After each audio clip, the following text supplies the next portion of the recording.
Leonardo is Piero da Vinci. I am told you are my notary's bastard son. I am. I am also told that you are a troublemaker, you are arrogant, impolitic, and utterly incapable of keeping your opinions to yourself. Arrogance implies that I exaggerate my own worth. I don't. Oh, he is a scorcher. That Leonardo da Vinci, he makes the Dos Equis guy look like a slacker. That's right. Stay thirsty, my Da Vinci.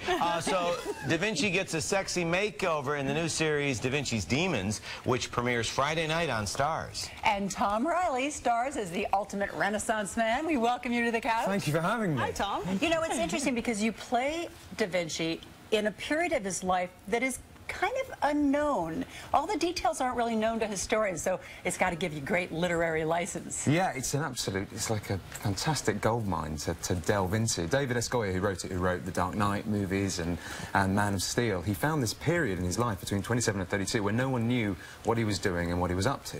And when he died, he left behind, or we knew there were 13,000 pages of his notebook.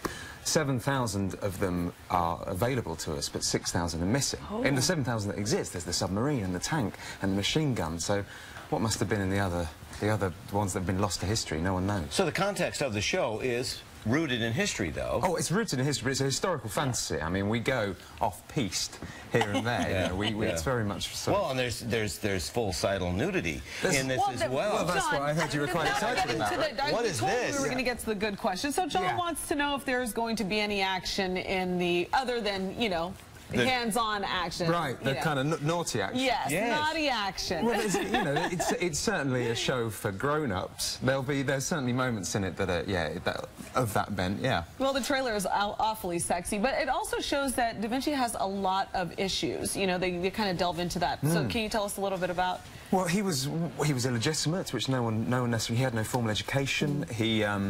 He couldn't be a member of the Guild of Artists because he was a bastard. Yet he had the greatest mind in history, and he was unable to do anything with it. So, so yeah, they're the demons of the title. Being able to work out how he can show the world what he can do is what sort of drives him. Did you know much about him? I mean, can you paint or draw or anything yourself? I mean, not to the Leonardo da Vinci level. It doesn't make any difference. Do you wear the tight pants and the jacket, the leather jacket? All right, calm down, Joe. Gee whiz. No need to draw. Yeah, no need. Except he was left and right-handed, so I had to sort of learn to draw with my left hand.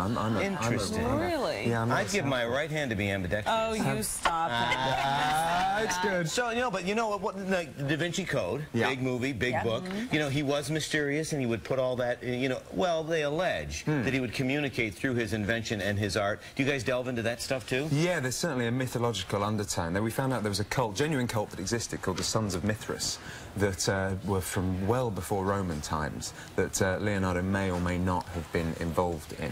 With.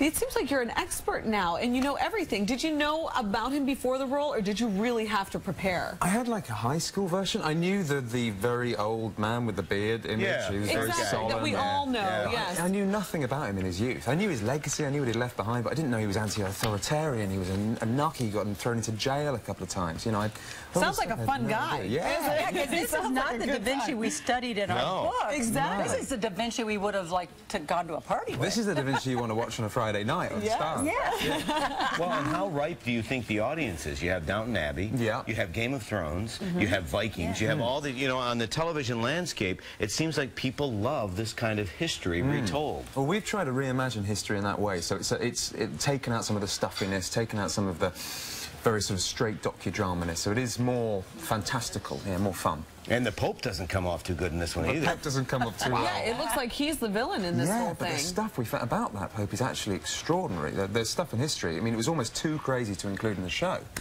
Some of the stuff that Pope Sixtus got up to at that time is... Like you can't write this stuff. You can't write it. And if you did write it, people wouldn't believe it. So I have to ask about your lady friends on the show. Oh, yeah. How many are we going to be looking forward to?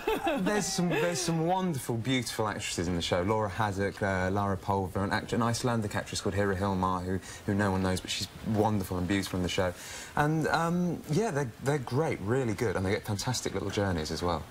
And these kind of like almost paranormal, sci-fi kind of, you know, elements to a show have been so popular lately. And just there's a fascination also just with people like Einstein or Da Vinci that are just seem to be so out there, so brilliant.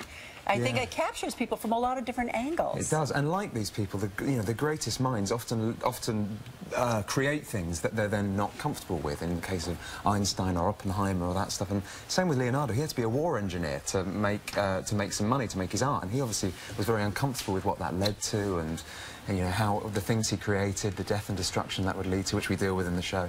Well, next time you come visit us, we're going to have an easel and a canvas, and we're going to see anything. And this Friday, we're going to tune in Da Vinci's Demons. It premieres Friday night at 10 p.m. on Stars. Tom Rayli, thank you for being here. Oh, thanks for having me. All the best. Thank you very much. Thank you. Well, now it is Thursday, and that means that